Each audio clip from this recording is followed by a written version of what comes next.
ہے. ہم جب چھوٹے تھے تو ہمیں پڑھایا جاتا تھا سائنس کے جب سبجیکٹ ہوتے تھے کہ دنیا میں 8 پلینٹ ہیں 9 پلینٹ ہیں. اچھا اس کے نام بھی ہمیں یاد تھے. ہم یہی سمجھتے تھے ایک زمین ہے, ایک چاند ہے, ایک سورج ہے, ایک مارس ہے, پھر پلوٹو ہے, اور جناب یہ 7-8 سیاروں پر بس یہ دنیا قائم ہے. جیسے ہمارا پلینٹ ہے ایسے 8 ہیں. سائنس کی عقل وہیں تک پہنچی تھی, اور اس کے بعد اب سائنس نے بتایا نہیں جناب اب یہ تو بہت ساری کہکشائیں ہیں. تھوڑا معاملہ آگے بڑھا تو سائنس کی وہ تھیوری بھی کینسل ہو گئی. کہتے یہ ایک کہکشاں نہیں ہے, یہ تو اربوں کہکشائیں ہیں. اور جناب ہماری زمین تو اس پوری دنیا میں ایک نقطے کی حیثیت بھی نہیں رکھتی ہے. ہم اپنی دنیا کو پوری نہیں دیکھ پا رہے. ہم کبھی کسی ملک میں جاتے ہیں تو حیران ہو جاتے ہیں کہ یا اللہ تیری قدرت ایسی, یہ پہاڑ ایسے, یہ آبشار ایسے, اتنی وسعت دنیا میں موجود ہے کہ راؤنڈ گلوب ٹریول کرنا مشکل ہے. مگر جو تھوڑا سا سائنس کو اور اس کائنات کو دیکھ رہے ہیں یا اس پر سرچ کرتے ہیں تو پتہ چلتا ہے کہ اگر اس پوری کائنات کی کوئی ڈرائنگ ہوتی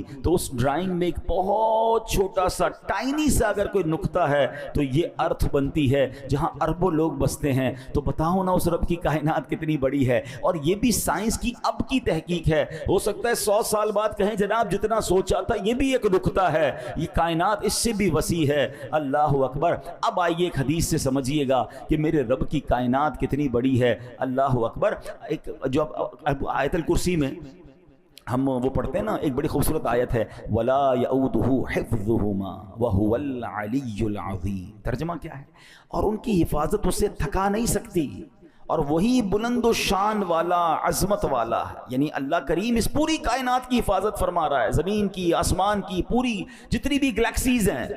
فرمایا یہ حفاظت اللہ کو تھکاتی نہیں ہے. ہاں وہ ایسا قادر ہے, وہ ایسا مالک ہے. علامہ قرطبی رحمۃ اللہ تعالی علیہ نے تفسیر قرطبی میں ایک روایت ذکر کی ہے, اب ذرا غور سے سنیے گا. کہتے ہیں ایک فرشتہ ہے اللہ کا جس کا نام حزقیائیل ہے, اس کے 18,000 پر ہیں, اور ہر پر کی جو لمبائی ہے نا اس کی وڈتھ کتنی ہے؟ فرمایا 500 سال کی راہ ہے. یعنی 500 ایئرز. اگر کوئی ہارس رائڈر گھوڑا دوڑائے وہ جتنا ٹریول کرے گا اتنی لمبائی ایک پر کی ہے, اور 18,000 پر ہیں. ٹھیک ہے. تو اب اس کے دل میں خیال آیا کہ یا اللہ میں تیرے عرش کا نظارہ کرنا چاہتا ہوں. ہمارے یہاں بھی کچھ لوگ ہوتے ہیں کہتے ہیں ورلڈ ٹور کرتے ہیں, ذرا دیکھ کے آتے ہیں اللہ کی دنیا کتنی بڑی ہے. جاتے ہیں لوگ ٹریول پہ. اس فرشتے کو یہ شوق ہوا کہ میں اللہ کے عرش کا ایک چکر لگا لوں. پر کتنے؟ 18,000 پر. ہر پر کتنا بڑا وہ آپ نے سن لیا. 500 ایئرز گھوڑ سوار گھوڑا دوڑائے, اتنا بڑا پر. جب یہ فلائی کرتا ہوگا تو اسپیڈ آف ٹریولنگ کا کیا عالم ہوگا. اللہ اکبر. اب جب اس کو اجازت دی گئی تو اس نے عرش اعظم کے چکر لگانا شروع کیا. روایت میں آتا ہے 20,000 سال تک وہ اڑتے رہے. 20,000 ایئرز تک عرش کا چکر کمپلیٹ نہیں ہوا. اللہ اکبر. اللہ پاک نے اس کے پر ڈبل کر دیے. 18,000 تھے 36,000 کر دیے. طاقت بھی دگنی کر دی, اسپیڈ بھی ڈبل کر دی. ہیں اب غور کریں کتنی اسپیڈ بڑھ گئی. فرمایا مزید 30,000 سال تک وہ اڑتے رہے, مگر عرش الہی کا پورا راؤنڈ نہ کر سکے, اللہ کے عرش کو پورا کمپلیٹلی نہ دیکھ سکے. اللہ اکبر. 50,000 ایئر بعد اللہ فرماتا ہے اے حزقیائیل اگر تم قیامت تک اڑتے رہو پھر بھی میرے عرش کا مکمل چکر نہیں لگا سکو گے.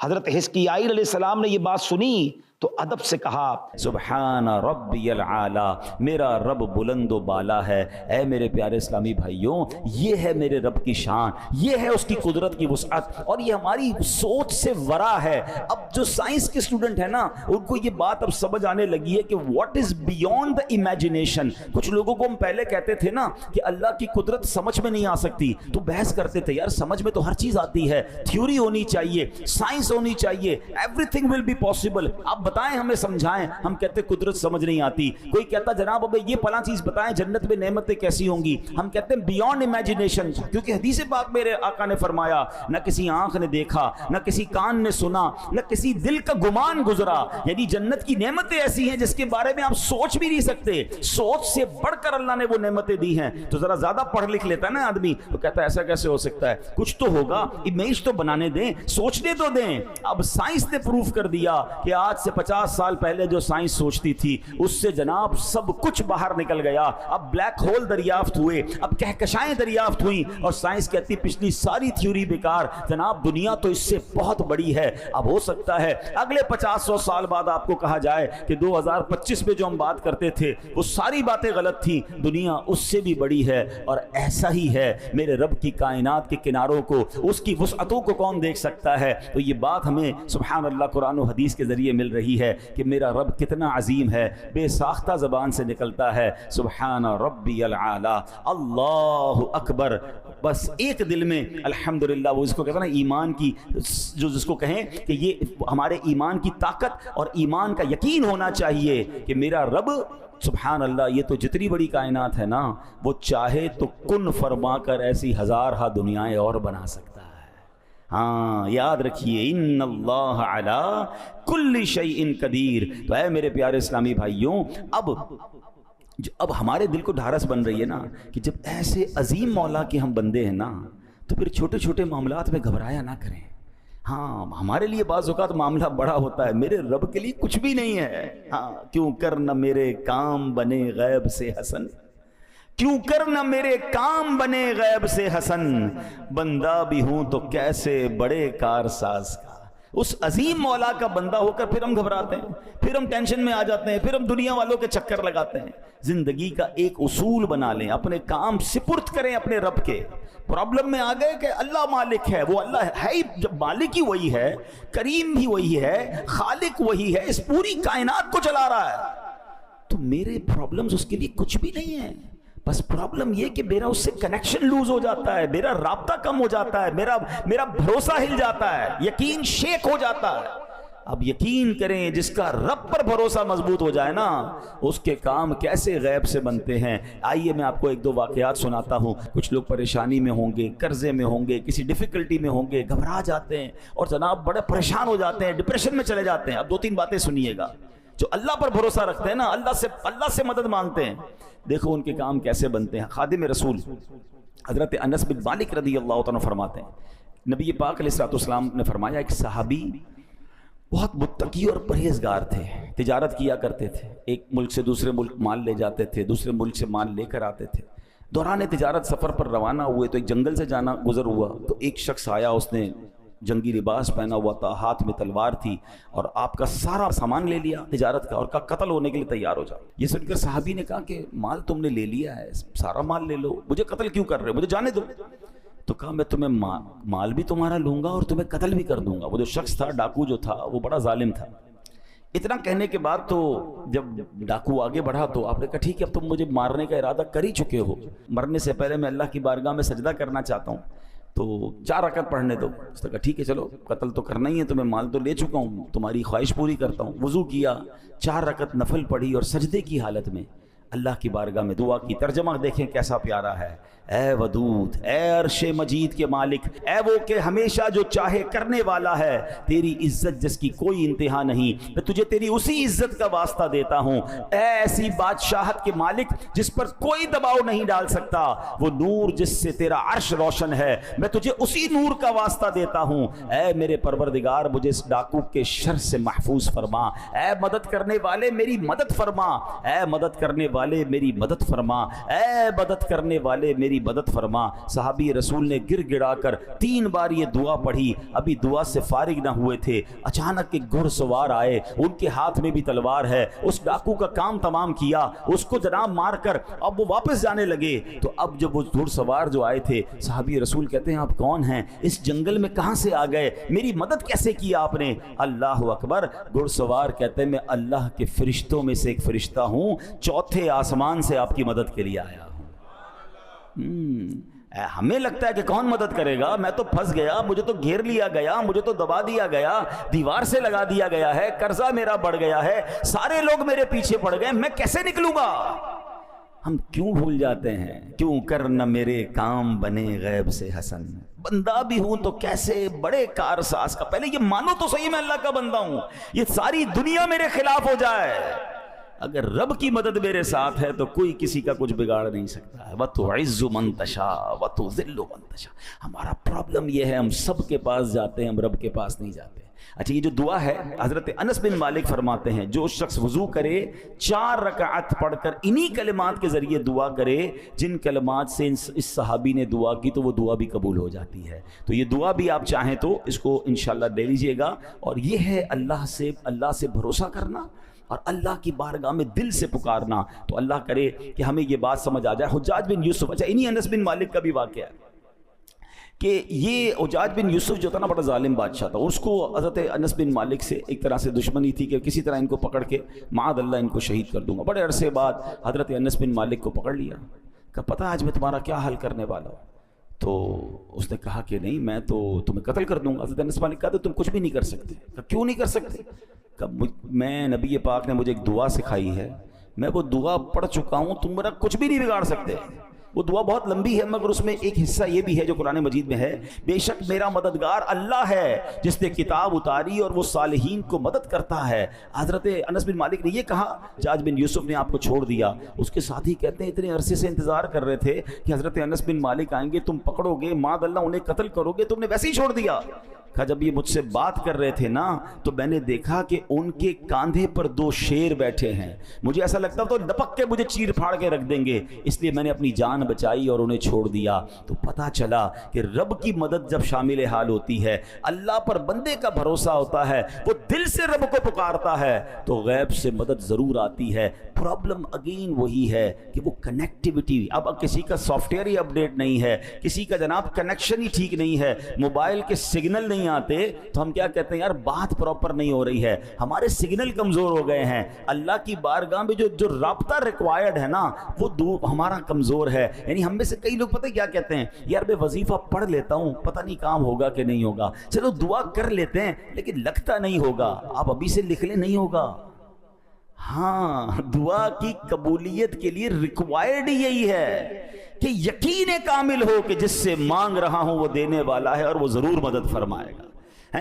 وظائف کی دنیا میں بھی جتنے وظیفے آپ نے پڑھتے ہیں یا پڑھنے کا کہا جاتا ہے, تعویذ کا بھی معاملہ یہی ہے کہ آپ کا یقین ہوگا آپ کا مسئلہ ضرور حل ہوگا. ہم نے کینسر کے مریض ٹھیک ہوتے دیکھے اور ہمارا بخار بھی نہیں جاتا, کیوں کہ ان کا یقین تھا.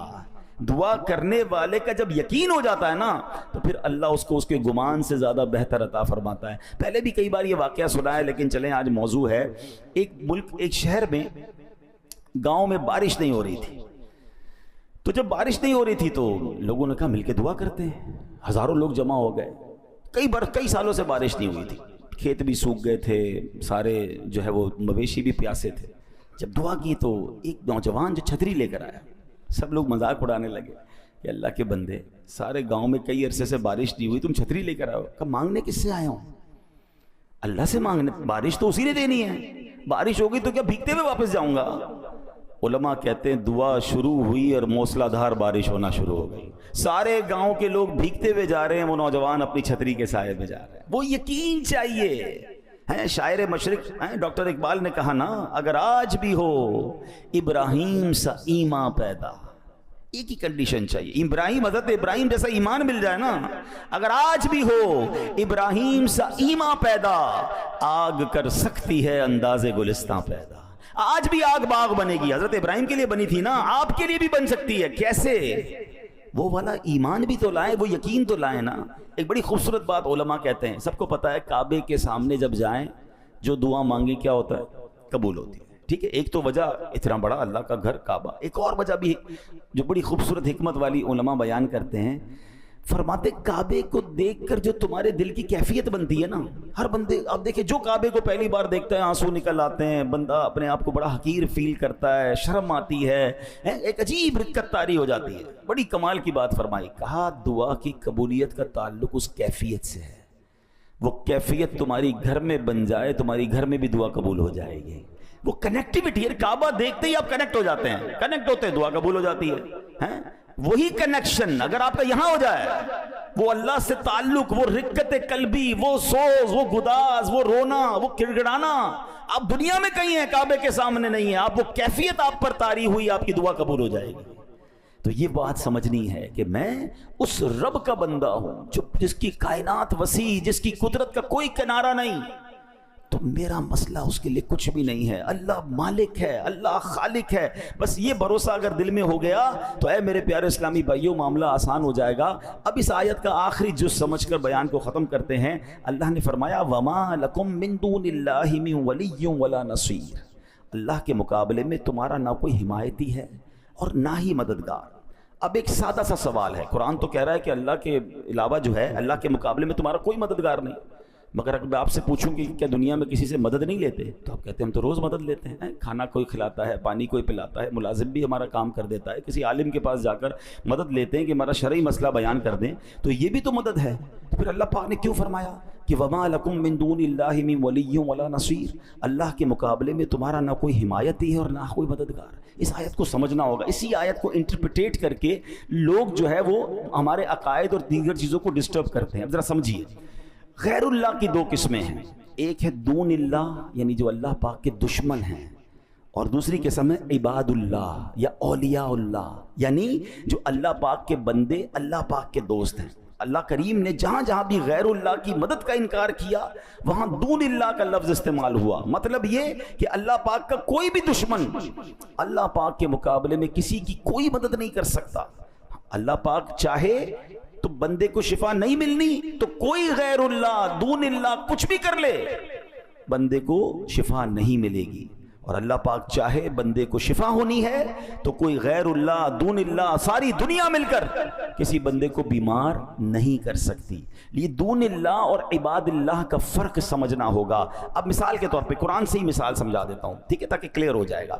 ان الذین تدعون من دون اللہ لن یخلقوا ذبابا ولو اجتمعوا لہ. اللہ قرآن میں فرماتا ہے بے شک اللہ کے سوا جن کی تم عبادت کرتے ہو ہرگز ایک مکھی بھی پیدا نہیں کر سکیں گے اگرچہ سب اس کے لیے جمع ہو جائیں.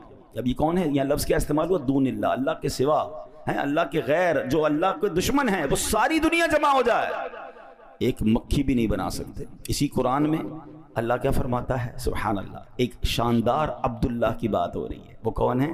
حضرت عیسیٰ علیہ السلام. اللہ کے بندے ہیں نا، اللہ کے پیغمبر ہیں، اللہ کے پیارے ہیں. قرآن فرماتا ہے انی اخلق لکم من الطین کہیئۃ الطیر فانفخ فیہ فیکون طیرا باذن اللہ. میں تمہارے لیے مٹی سے ایک پرندے جیسی شکل بناتا ہوں، پھر اس میں پھونک ماروں گا تو وہ اللہ کے حکم سے فوراً پرندہ بن جائے گی. دون اللہ کو چیلنج دیا جا رہا ہے ساری دنیا مل جاؤ، ایک مکھی نہیں بنا سکتے. اور اللہ ہی قرآن میں فرما رہا ہے کہ میرا ایک پیارا ایسا ہے کہ مٹی سے پرندہ بنا کر پھونک مارتا ہے تو مکھی نہیں پورا پرندہ بنا دیتا ہے. دس از دا ڈفرنس. وہی بات ہے کہ قرآن کی ایک آیت پڑھ کے آپ انٹرپریٹ کر دیں کہ دیکھو قرآن کہتا ہے اللہ کے سوا کوئی مددگار نہیں. بالکل اللہ کے سارے دشمن مل جائیں کسی کی کوئی مدد بھی نہیں کر سکتے، کسی کا بگاڑ بھی نہیں سکتے، مگر میرا رب اپنے پیاروں کو، اللہ اپنے حبیبوں کو، اپنے چاہنے والوں کو، اپنے بندوں کو جب چاہے جو اختیار عطا فرمائے. ہاں یہ بات ہمیشہ ماننی ہے کہ اگر اللہ کا کوئی پیارا مدد کرتا ہے، اللہ کے کسی پیارے کو اتھارٹی ہے تو وہ رب کی طرف سے ہے، اس کا اپنا کچھ نہیں ہے. شرک یہ ہوتا ہے کہ کوئی کہے جناب وہ اپنی مرضی سے عطا فرماتے ہیں، اپنی مرضی سے مدد کرتے ہیں. نہیں جناب، الحمدللہ ہمارا عقیدہ یہ ہے ہر ولی، ہر صحابی، ہر نبی وہ اللہ کا محتاج ہے، اللہ کسی کا محتاج نہیں. ہاں رب جسے چاہے اختیار دے، رب جسے چاہے اتھارٹی دے. اور یہ قرآن میں جا بجا واقعات موجود ہیں. تو اے میرے پیارے اسلامی بھائیوں، اگر قرآن کو عشق رسول، عشق صحابہ، عشق اولیاء کی نظر سے پڑھیں گے تو صحیح عقائد سمجھ آئیں گے. تو بہرحال آج کے بیان میں ہمیں دلاسا بھی ملا ہے، اللہ کتنا عظیم مالک ہے یہ بھی سنا ہے. تو اپنے پرابلمز اللہ کے سپرد کر دیں. آخر میں ایک آپ کو وظیفہ بتانا چاہتا ہوں، زندگی میں اس کو یاد کر لیں. اگر آپ کسی پرابلم میں ہیں، بیماری میں ہیں، قرضے میں ہیں، مشکل میں ہیں، ٹینشن میں ہیں، آپ اللہ کی بارگاہ میں قرآن ہی کے ذریعے یہ عرض کرنے کی عادت ڈال دیں وَأُفَوِّضُ أَمْرِي إِلَى اللَّهِ ان اللہ بصیر بالعباد. یہ آیت کا جز یاد کر لیں اور یقین کریں، جس کو کہتے ہیں نا ٹھنڈک ہو جاتی ہے. اس کا معنی کیا ہے؟ میں اپنے معاملات اللہ کے سپرد کرتا ہوں. ہیں اللہ اپنے بندوں کو دیکھ رہا ہے. کوئی آ کے کہتے نا یار میں نے فائل جمع کرا دی ہے وزیر اعلیٰ کے پاس, میں گیا تھا گورنر کے پاس جمع کرا کے آ گیا, بھائی میری بڑی سورس ہے, میں فلاں دفتر میں اپنی فائل جمع کروا کے آیا ہوں, حالانکہ وہ فائلیں پتہ نہیں وہاں دبی جاتی ہیں, پھر بھی تھوڑی بہت تسلی ہو رہی ہوتی ہے ان کو کہ یار فائل فلاں جگہ پہنچ گئی ہے. آئے ہائے, ہمیں تو رب خود فرما رہا ہے نا, قرآن میں یہ وظیفہ دیا ہے, وَأُفَوِّضُ أَمْرِي إِلَى اللَّهِ, میں اپنے کام اپنے رب کے سپرد. اللہ کو کہیں اللہ تھک گیا لوگوں کے پاس, کھائے دھکے, لوگ مدد نہیں کرتے, لوگ مذاق اڑاتے ہیں. ہاں دنیا والوں کو مت بتائے کرو اپنے مسائل, ہمیں لگتا ہے یہ میرا خیر خواہ ہے, میرا مددگار ہے, آپ کو چائے بھی پلائیں گے, آپ سے باتیں بھی کریں گے, آپ کے جانے کے بعد پیچھے لوگوں سے باتیں کرتے ہیں, آیا تھا میرے پاس فلاں مسئلے میں پھنسا ہوا ہے, اس کا تو یہ پرابلم ہے, اس کا تو یہ مسئلہ ہے, انجوائے کرتے ہیں لوگ. اللہ سے کہو نا, جب خالق ہی وہی ہے, مددگار ہی وہی ہے, وَأُفَوِّضُ أَمْرِي إِلَى اللَّهِ, اے اللہ میرے سارے کام تیرے سپرد کرتا ہوں. ان اللہ بصیر بالعباد, اللہ اپنے بندوں کو دیکھتا ہے, وہ اپنے بندوں کو دیکھ رہا ہے. اور آپ یقین کریں جب دل سے آپ نے اپنا سب کچھ اللہ کو سپرد کر دیا نا, کہ اللہ میری بیماری بھی تیرے حوالے, میرا کاروبار بھی تیرے حوالے, میری فیملی بھی تیرے حوالے, میرے معاملات بھی تیرے حوالے, جو مجھے ستا رہے مولا یہ بھی تیرے حوالے, میں نہیں لوں گا بدلہ مالک, میں نے سب تیرے حوالے کیا, تو جو میرے لیے فیصلہ فرمائے میرے مالک میں راضی. اگر تیرا فیصلہ یہ ہے کہ میں دکھ میں رہوں تو مولا میں اس دکھ میں بھی راضی. اے اللہ تیرا فیصلہ یہ ہے کہ میں تکلیف میں رہوں, تو خالق تو مالک, میں اس تکلیف میں بھی راضی. جس دن اس لیول پر آپ پہنچ گئے پھر دیکھیں آپ کے کام کیسے غیب سے بنتے ہیں. ہمارا پرابلم یہ ہے ہم اللہ سے بھی کنڈیشن کرتے ہیں, اے اللہ ایسا بنا دے, اے اللہ ایسا گھر چاہیے, اے اللہ یہ والی زندگی چاہیے. ایک بندہ وہ ہے جو اللہ سے کہتا ہے اللہ جس میں میں راضی مجھے وہ دے دے. جو اللہ والے ہوتے ہیں نا وہ اللہ سے کہتے ہیں مولا جس میں تو راضی میں بھی اس میں راضی. ہاں جس دن یہ نصیب ہو گیا نا, حضرت ابراہیم نے اللہ سے کہا نہیں تھا آگ بجھا دے, فرشتوں نے آ کر کہا تھا ابراہیم اللہ سے تو کہو نا, ہم سے نہیں کہہ رہے, اللہ سے کہہ دو. کیا شاندار جواب دیا تھا. رب دیکھ رہا ہے نا, اگر اس نے آگ سے بچانا ہوگا تو بچا لے گا. اللہ تو دیکھ رہا ہے نا, اگر جلنا نصیب میں تو میں تیار ہوں. کیا لیول تھا توکل کا, اللہ اس کا ذرہ عطا کر دے. ہم تو تھوڑی سی بات پر اللہ سے ناراض ہو جاتے ہیں, اللہ سے کمپلینیں کرنا شروع کر دیتے ہیں. ارے یار اللہ نے اگر کچھ دن تکلیف کے دکھائے ہیں, ساری زندگی سکھ کے دکھائے ہیں, کچھ دن اگر غم کے آئے ہیں, بیماری کے آئے ہیں, تو سالوں اس نے صحت مند بھی رکھا ہے. بھروسہ تو کرو نا اس پر. اللہ کی بارگاہ میں یہ کہنا سیکھ جاؤ وَأُفَوِّضُ أَمْرِي إِلَى اللَّهِ إِنَّ اللَّهَ بَصِيرٌ بِالْعِبَادِ. اے اللہ میں اپنے سارے کام تجھے سونپتا ہوں, تو اپنے بندوں کو دیکھ رہا ہے. اے اللہ میں تیرے ہر فیصلے پر راضی ہوں, تو میرا خالق, تو میرا مالک, تو جس حال میں رکھے اس حال میں میں راضی ہوں. جس دن یہ کیفیت آپ کی بننا شروع ہوئی, آپ اپنی آنکھوں سے اپنے مسئلے انشاءاللہ حل ہوتے دیکھیں گے, رحمت الہی کا نزول ہوگا. اور اگر زندگی اسی طرح گزارنی رب نے لکھی ہے میں اس پر بھی راضی ہوں, کیونکہ رب نے یہ بھی اس کی مشیت ہے. دنیا میں جن کو تکلیفیں زیادہ, دنیا میں جن کو دکھ زیادہ, دنیا میں جن کو ٹینشن زیادہ ہوتی ہے, اللہ پھر انہیں آخرت کی نعمتیں بہت زبردست طریقے سے نوازتا ہے. تو میرا رب جس میں راضی میں بھی اس میں راضی. اللہ یہ یقین مجھے بھی نصیب فرمائے, آپ کو بھی نصیب فرمائے. آمین بجاہ النبی الامین صلی اللہ تعالی علیہ وسلم.